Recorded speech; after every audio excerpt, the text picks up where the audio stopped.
عزیزان محترم، آج کے جمعۃ المبارک میں جس حوالے سے گفتگو کی جائے گی وہ ہے نیک اعمال کے دنیاوی فوائد و ثمرات، کہ جب بندہ کوئی نیک عمل کرتا ہے تو بظاہر یہ ذہن میں آتا ہے کہ اس کا اجر تو مجھے کل قیامت والے دن ملے گا، حالانکہ قرآن و حدیث کا اگر ہم مطالعہ کریں تو اس میں دنیاوی بھی بہت سارے فوائد اور ثمرات ہمیں نظر آتے ہیں۔ ایک آدمی نیک عمل اختیار کر رہا ہے تو ضروری نہیں ہے کہ اس کا اجر قیامت والے دن تو اس کو ملے گا ہی ملے گا، لیکن اس نیکی کا اجر اللہ تعالیٰ اس کو اس دنیاوی زندگی میں بھی عطا کر دیتے ہیں۔ اب یہ جو قرآن پاک کی آیت پڑھی ہے، تبارک الذی بیدہ الملک، بابرکت ہے وہ ذات کہ جس کے ہاتھ میں بادشاہی ہے، وَهُوَ عَلَى كُلِّ شَيْءٍ قَدِيرٌ، اور وہ ذات ہر چیز پر قدرت رکھتی ہے۔ اور آگے فرمایا الذی خلق الموت والحیاء، اللہ نے زندگی اور موت کو جو پیدا کیا ہے، لیبلوکم ایکم احسن عملا، تاکہ اللہ دیکھ لیں کہ تم میں سے کون اچھے عمل کر کے آتا ہے۔ تو عزیزان محترم، یہ جو اچھے عمل ہیں یہ نیک اعمال ہیں جو اللہ تعالیٰ کو مقصود ہیں۔ دیکھیں، بس اوقات آدمی جب نیکی کرتا ہے، چاہے وہ رمضان المبارک کی ہے چاہے وہ اس کے بعد کی ہے، تو ہم نے اپنے نفس کو نیکی اور بھلائی کا عادی بنا دیا ہے۔ کہا جاتا ہے نا کہ جب آپ کسی عمل کو شروع کریں تو 1 مہینے کر لیں یا 40 دن اس عمل کو کر لیں تو وہ آپ کی زندگی کا حصہ بن جائے گا۔ اللہ تعالیٰ اس میں مداومت دیتے ہیں۔ مداومت کا مطلب کیا ہوتا ہے؟ ہمیشگی، استقامت۔ اسی طرح آپ صلی اللہ علیہ وسلم کی ایک حدیث بھی ہے، احب الاعمال الی اللہ ادومها وان قل، کہ اللہ کے نزدیک سب سے محبوب عمل وہ ہے جو ہمیشگی کے ساتھ ہو، اگرچہ تھوڑا ہی کیوں نہ ہو۔ یہ مقصود نہیں ہے کہ بہت زیادہ عمل کر لیے لیکن ہمیشگی کے ساتھ نہیں ہیں، بلکہ اللہ کو مقصود یہ ہے کہ تھوڑا عمل بھی ہو لیکن اس میں ہمیشگی ہو۔ استقامت اس کو کہتے ہیں کہ آپ اپنے نفس کو بھلائی کا عادی بنا کے رکھیں۔ اور اصل میں فرمایا کہ انسان کی جو زندگی ہے وہ مداومت ہے، کہ اس میں وہ استقامت اپنی زندگی کے اندر لے کر آئے، جس کو عام فہم لفظوں میں میانہ روی کہتے ہیں۔ اب میانہ روی عبادات میں بھی ہے کہ ایک دن تو تہجد بھی پڑھ رہا ہے، نوافل بھی پڑھ رہا ہے، چاشت اور اشراق بھی، اوابین بھی پڑھ رہا ہے، لیکن اگلے پورے ہفتے فرض نماز بھی نہیں پڑھی، تو یہ مقصود نہیں ہے۔ مقصود یہ ہے کہ اگر آپ تہجد میں نہیں اٹھ سکتے تو آپ فجر میں لازمی اٹھیں، اس کا اہتمام کریں، کیونکہ فرض تو ذمے سے ساقط نہیں ہوتا۔ ہاں، تہجد میں آنکھ نہ کھلی، وہ کم از کم گناہگار تو نہیں نہ ہوگا، وہ ایک نفلی عبادت ہے، افضل عبادت ہے۔ تو اسی وجہ سے فرمایا کہ اعمال میں بھی مداومت ہے، کہ ہمیشگی اللہ کو پسند ہے۔ 5 نمازیں فرض پڑھ رہا ہے لیکن اہتمام کے ساتھ پڑھ رہا ہے، اللہ اس سے راضی ہو جائے۔ لیکن یہ تہجد پڑھتا ہے لیکن فجر کی نماز نہیں پڑھتا، تو میں کہ یہ پکڑ میں آ سکتا ہے۔ ایک صحابی رضوان اللہ اجمعین کے بارے میں آپ صلی اللہ علیہ وسلم کو بتلایا گیا کہ یا رسول اللہ فلاں صحابی ہیں، وہ پوری رات دیکھا کہ فجر میں نہیں ہے، کہا کہ کیا بات ہے، وہ فلاں شخص فجر میں نہیں آئے؟ کہ یا رسول اللہ پوری رات وہ قیام اللیل کرتے ہیں، اللہ کے حضور کھڑے رہتے ہیں، اس وجہ سے وہ فجر میں نہ آ سکے۔ تو اس موقع پہ آپ صلی اللہ علیہ وسلم نے فرمایا کہ ان کے لیے پوری رات کھڑے ہو کر قیام کرنا یہ بہتر ہے اس سے کہ وہ صبح کی 2 فرضوں میں جماعت کے ساتھ شریک ہو جائیں۔ تو اس سے یہ شریعت نے ایک چیز کا عادی بنایا ہے کہ جب آپ نفس کو نیکی کا عادی بناتے ہیں تو اس کے فوائد و ثمرات زندگی میں بھی ملتے ہیں۔ میں نیکی کروں گا، سب سے پہلے میری نیکی کا فائدہ میری ذات کو ہے، میرے گھر والوں میں ہے، میری اولاد میں ہے، اور جب میری زندگی میں برائی ہوگی، نیکی نہیں ہوگی، تو اس کا سب سے پہلے نقصان مجھے ہے، پھر میرے گھر والوں کے ہے، پھر میری اولاد میں ہے۔ تو یہ نیکی کا اثر دنیا میں بھی ہوتا ہے، ضروری نہیں ہے کہ آخرت میں بھی ہو۔ تو یہ جو نیکی کا حکم ہے عزیزان محترم، اللہ تعالیٰ نے جناب حضرت آدم علیہ السلام سے لے کر الی آخری تمام نبی، یہاں تک کہ امام الانبیاء وجہ کائنات جناب رسول اللہ صلی اللہ علیہ وسلم تک کو بھی خود بھی نیکی کا حکم دیا اور ساتھ اپنی امت کو بھی نیکی کی تلقین کی ہے۔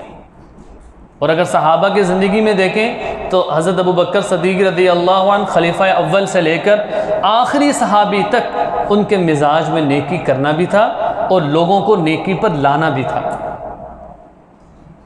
اب انبیاء علیہ السلام نے سب سے پہلے قرآن پاک میں بھی اللہ نے فرمایا یا ایھا الرسل کلوا من الطیبات واعملوا صالحا، اے رسولو تم اللہ کے دیے ہوئے پاک رزق میں سے کھاؤ، اور پھر فرمایا کہ وَعْمَلُوا صَالِحًا، اور اچھے عمل کرو۔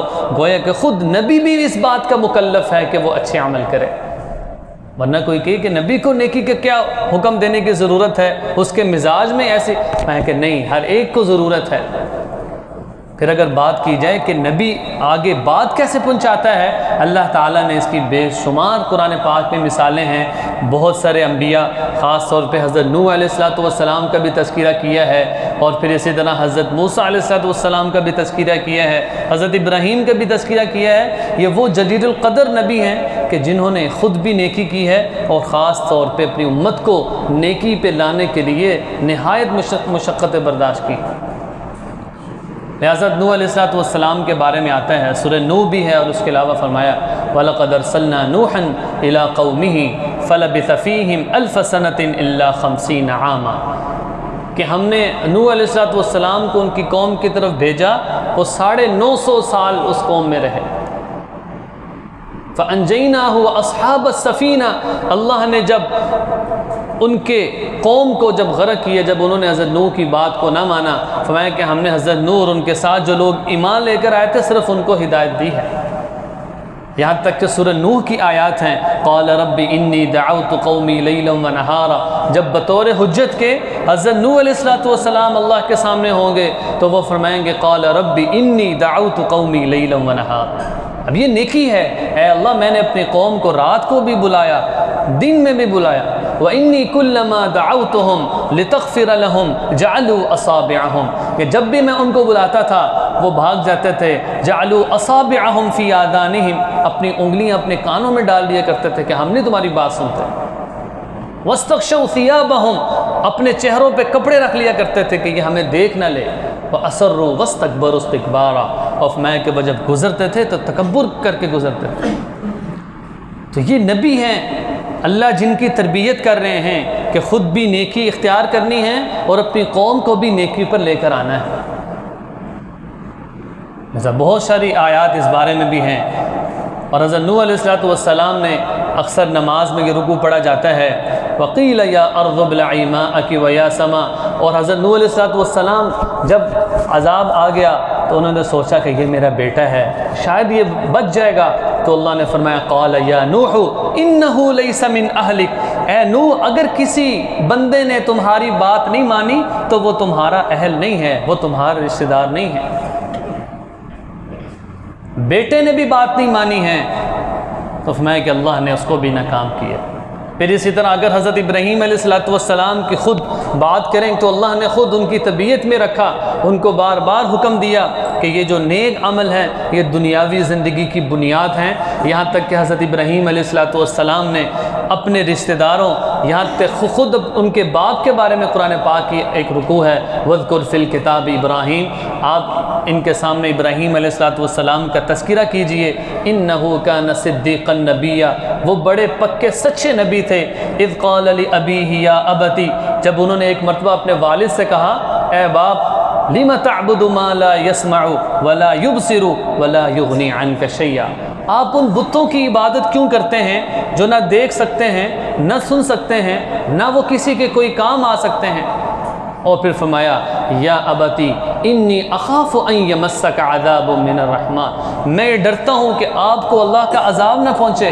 اور پھر فرمایا یا ابتی لا تعبد الشیطان، اے ابا جان شیطان کی پیروی نہ کریں، انہ لکم عدو مبین، کہ اللہ نے قرآن پاک میں یہ کہہ دیا ہے کہ وہ تمہارا کھلا دشمن۔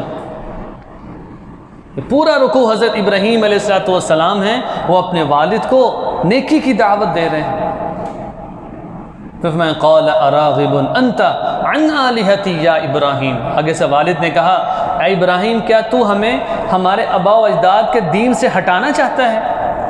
لئن لم تنتہی لأرجمنک وہجرنی ملیا، اگر تو اپنی اس حرکت سے باز نہ آیا لأرجمنک، تو میں تجھے رجم کر دوں گا، میں تجھے پتھر مار مار کے ختم کر دوں گا۔ لیکن اس کے باوجود بھی نبی کی تربیت کیا ہے؟ استغفر لک ربی، کہ میں پھر بھی اپنے رب سے آپ کے بارے میں استغفار کروں گا۔ اس سے مراد علماء نے لکھا کہ ہدایت کی دعا کروں۔ تو عزیزان محترم، نیکی یہ وہ چیز ہے کہ جس کا فائدہ بندے کو دنیا میں بھی ہے اور آخرت میں بھی ہے۔ اب دیکھیں دنیاوی فوائد میں قرآن پاک کی ایک آیت ہے، من عمل صالحا من ذکر او انثى وهو مؤمن فلنحيينه حیاتا طیبہ، کہ جو مرد عورت نیک عمل اختیار کریں گے تو اللہ فرماتے ہیں کہ ہم ان کی دنیا کی زندگی طیبہ، کس کو کہتے ہیں؟ پاکیزہ کر دوں گا۔ اچھا، جسم کی پاکیزگی کیا ہے؟ اس میں بیماری نہ ہو۔ اگر کوئی بیمار ہو گیا تو مسجد آ سکتا ہے؟ نہیں آ سکتا۔ روزے رکھ سکتا ہے، عبادات نہیں کر سکتا، وہ بے اختیار ہو جاتا ہے۔ جب بندہ بیمار ہوتا ہے نا تو وہ بے اختیار ہو جاتا ہے۔ میں کہ بدن کی پاکیزگی کیا ہے کہ اس میں صحت ہونا، اور جو آدمی اپنے جسم کو نیکی کا عادی بنا لے اللہ اس کو عام طور پہ صحت یاب رکھتے ہیں۔ اور فرمایا کہ اولاد کی پاکیزگی کیا ہے کہ اولاد نافرمان نہ ہو۔ بہت سے لوگ یہ کہتے نظر آئے ہیں کہ اس سے بہتر تھا کہ اللہ مجھے اولاد دیتا ہی نہ۔ یہاں تک کہ میں جمعہ پڑھا کے فارغ ہوا ایک مرتبہ تو ایک والد نے زار و قطار رونے لگا کہ میرا بیٹا میری بات نہیں مانتا اور ایک حکم بھی میرا نہیں مانتا۔ تو عزیز محترم، جب میں اپنے آپ کو نیکی کا عادی بناؤں گا تو اس نیکی کا اثر میری اولاد پر بھی ہوگا۔ یہ اولاد کی پاکیزگی ہے۔ ہم کہتے ہیں نا کہ نیکی کا ہمیں کیا فائدہ ہے؟ یہ اولاد کی پاکیزگی، یہ جو اللہ نے اس آیت میں فرمایا نا، من عمل صالحا من ذکر او انثى، جو مرد اور عورت نیک عمل اختیار کریں گے فلنحيينه حیاتا طیبہ۔ مال کی پاکیزگی کیا ہے کہ تھوڑے مال میں سارے کام ہو جائیں۔ ایک وہ ہے کہ جس کی لاکھوں میں تنخواہ ہے لیکن اس کے پھر بھی خرچے پورے نہیں ہوتے۔ ایک وہ ہے کہ جس کی ہزاروں میں ہے لیکن اس کی اللہ ساری ضروریات کو پورا کر دیں۔ میں کہ یہ مال کی برکت ہے، یہ مال میں برکت ہے کہ اللہ تعالیٰ مال میں برکت عطا کرتے ہیں نیکی کی برکت سے۔ میں کہ یہ مطلب ہے فَلَنُحْيِيَنَّهُ حَيَاةً طَيِّبًا۔ پھر جب اگر اس کی شادی ہے تو اللہ اس کو گھر والی ایسی عطا کریں گے جو اس کی زندگی کی رہنمائی کرنے والی ہوگی، اور جو آپ صلی اللہ علیہ وسلم کے جو ازواج تھی ان کی صفات والی ہوں گی۔ میں کہ یہ اس کے لیے ضروری کیا ہے کہ سب سے پہلے نیکی ہو، اچھے عمل اختیار کرنا ہوگا۔ اور پھر فرمایا کہ اللہ قیامت والے دن بھی ان کی مہمان نوازی کرے گا جو نیکی اختیار کریں گے۔ میں کہ ان الذین آمنوا وعملوا الصالحات کانت لہم جنات الفردوس نزلا، جو نیک عمل اختیار کریں گے ایمان لانے کے بعد، فرمایا کہ اللہ فرما رہے ہیں ہم کل قیامت والے دن جنت میں ان کی مہمان نوازی کریں گے۔ اور جس کی اللہ مہمان نوازی کرنے والے ہو جائیں اس کو کون ہے جو روک سکتا ہے؟ اور اللہ تعالیٰ نے اجر عظیم کا بھی وعدہ کیا ہے، فرمایا کہ والذین آمنوا وعملوا الصالحات لہم مغفرۃ واجر عظیم، جو نیک عمل اختیار کریں گے اللہ نے ان کے لیے بہترین اجر عطا کیا ہے، اللہ ان کی بخشش فرما دیں گے۔ بخشش ضروری نہیں ہے مرنے کے بعد ہو۔ ہم کہتے ہیں اللہ ہمارے گناہوں کی بخشش کر دے، مراد کیا ہے کہ اللہ ہمارے گناہوں والی زندگی سے ہمیں بچا لے۔ ہم کہتے ہیں اللہ فلانے کو بخشے، تو جو زندہ ہیں وہ بھی بخشش کے مستحق ہیں۔ ہم دعا کیا کرتے ہیں؟ ربنا اغفر لنا ذنوبنا، اے اللہ ہمارے گناہوں کو بخش دے۔ مراد کیا ہے؟ اے اللہ ہماری بخشش کر دے۔ وکفر عنا سیئاتنا، اے اللہ ہماری برائیوں کو بدل دے، کس سے؟ نیکی سے۔ اور پھر ہم کیا دعا کرتے ہیں؟ ربنا آتنا فی الدنیا حسنہ۔ اگر دنیا میں نیکی کا فائدہ نہ ہوتا تو آپ صلی اللہ علیہ وسلم یہ دعا نہ سکھلاتے کہ تم دنیا میں بھی اللہ سے بہتری مانگو۔ اس لیے تو ہم دعا کیا کرتے ہیں؟ ربنا آتنا فی الدنیا حسنہ، اے اللہ دنیا کی زندگی میں میرے ساتھ اے اللہ مجھے بھلائیاں اور اچھائیاں عطا کر دے، وفی الآخرۃ حسنہ، اور میری آخرت بھی اچھی بنا دے۔ تو اس لیے عزیز محترم اگر میں نیکی کروں، نماز ہے، روزہ ہے، زکوٰۃ صدقات ہیں، نوافل ہیں، تو میں یہ سمجھوں کہ مجھے اس کا بدلہ اللہ دنیا میں بھی دیں گے، اگر نہ بھی ملا تو آخرت میں اللہ لازمی دیں گے۔ میں کہ آخری چیز کیا ہے کہ اللہ تعالیٰ اس کی نیکی کی برکت سے اس کی مصائب اور مشکلات کو دور کر دیتے ہیں۔